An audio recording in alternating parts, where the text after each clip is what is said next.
Ray Dalio. Ray Dalio, yeah. Can you unpack that? Yeah, so I want to point out that there is a book that was published recently called The Fun, which paints Ray Dalio in a very bad light. What is your opinion? I never got through the whole thing, but I started reading it. I'm curious. What are your It's thoughts? it's remarkably sad. Ray Dalio is not the man that I thought he was, and I guess the old saying, the wise saying about never meet your heroes. There's too many stories and too many too many stories and too many sources for it not to be true or to not have a large kernel of truth in it. And basically, you learn that the principles is a lie. And so I was actually just telling a friend about this because he was talking about like, oh, you've got the principles has really helped you in your life. And I was like, yeah, I'm put in this very weird situation where a lot of the ideas and the principles has made a remarkable, a real impact on my life. It's made me better as a person, or more effective as a person. And here I am learning that the person who wrote the principles, he's not a great person, and the principles is sort of like a terrible cultish sort of thing, right? But nevertheless, believability is a very useful concept. And pretty much everybody that I talk to who is an operator, if I tell them this concept, they're like, yeah, I use something like it, right, at the back. Believability is very simple. It's basically, in order for a person to be believable, they need to have at least 3 successes, and they need to have a coherent explanation when you ask them about their successes, how they do what they do, how they think, right? And the easy part of that is the definition, right? So like, what you call it? You can be more believable than me in podcasting because you have 3 successes in podcasting. I don't really, right? I'm just as an example, right? So I should defer to you. I should shut up and listen to what you have to say when you're giving advice, or I'm asking you a question about podcasting, about something that you're believable in, right? And I should just disregard my mental models.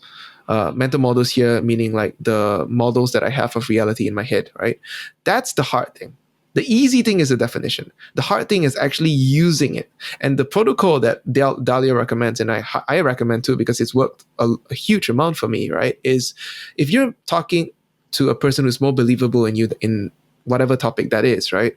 Shut up and listen, right? And then go and test it, evaluate it in your own context. Or ask questions that help you evaluate it and put it to practice in your own context. If you're both equal in believability, then you can debate it out. If you are higher in believability than the person, you spend the bare minimum of energy to listen to what the person is saying, so that you can, think to yourself like, is this a real critique that I need to consider? But then otherwise, you can just ignore it, right? Because what you care about is what works, and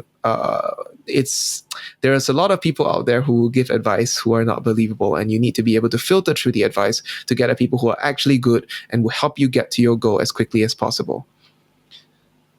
Yeah, I think there's a huge thing now where it's like everybody has an opinion, but it's not necessarily an informed opinion. And it's like with the ease with the internet and social media, it's like everybody can get that platform.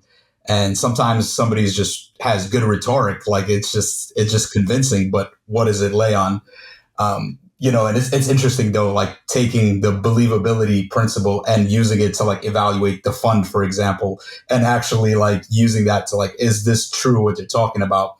But the other thing that comes up in that is it's interesting how, people are imperfect and everybody's flawed, and you can like somebody could be really good at something and be like really effective in investing, but not be good in relationships, for example. And you can learn from that aspect, but it doesn't necessarily translate. And you see this a lot with spiritual teachers, and like there'll be people like, that have very profound realizations and that people are able to learn from them. And then all of a sudden a scandal comes out and you learn that, this person's not who you think they are.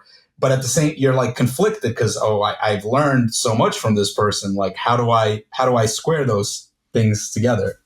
Yeah, it's there is a one way. So I think there are 2 ways that I think about this. One is that what truly matters when you're looking for things that are practical, right? Things that you can use in your life. You do just care about things that you can test. So I should I should say, because this is a podcast not just about practical things, right? It's also about spirituality.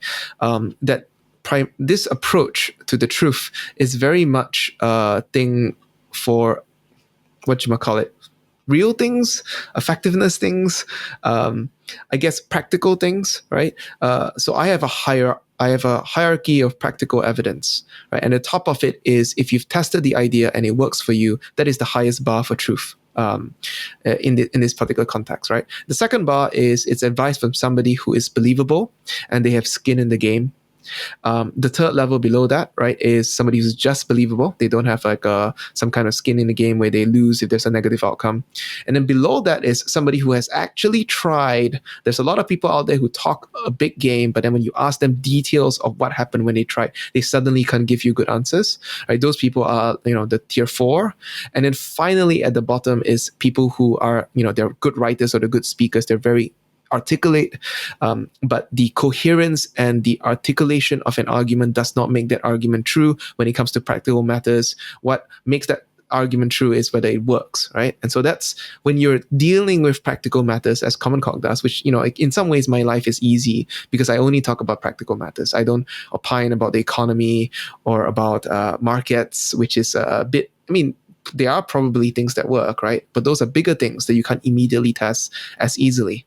So in a way, I've sort of carved out a niche with Common Cog, again, in the domain of business, that is sort of relatively protected from all these like little flame wars and stuff. And I think that stance, this epistemological stance, this approach to a certain kind of truth does matter.